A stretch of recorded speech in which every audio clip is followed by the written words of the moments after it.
আসমানের মালিক কে? জমিনের মালিক কে?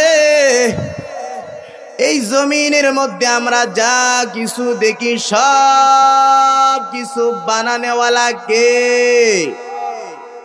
এই আসমান আল্লাহ পাক রব্বুল আলামিন বানিয়েছে।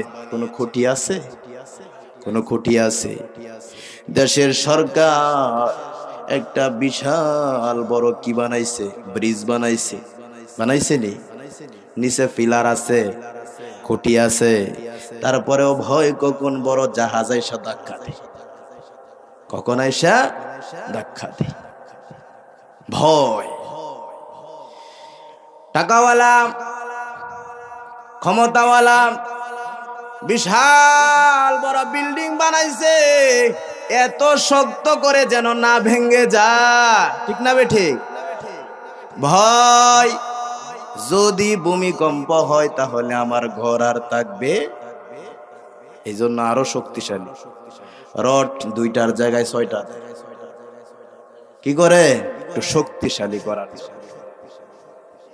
কিন্তু বলেন আল্লাহর শক্তির সামনে দুনিয়ার কোন শক্তি টিকবে? কোন শক্তি টিকবে? আল্লাহ কই সাবধান, মাস্তানি করবি না, টাকার গরম দেখাইবি না।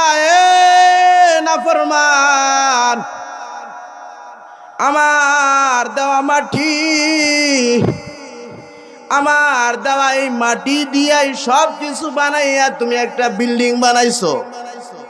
তাও কি কয় বছর সময় লাগাইছো চিন্তা করে দেখো, কয় মাস সময় লাগাইছো চিন্তা করে দেখো।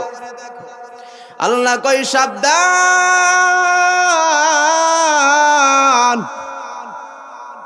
শক্তির গরম দেখাইবি না, ক্ষমতার গরম দেখাইবি না।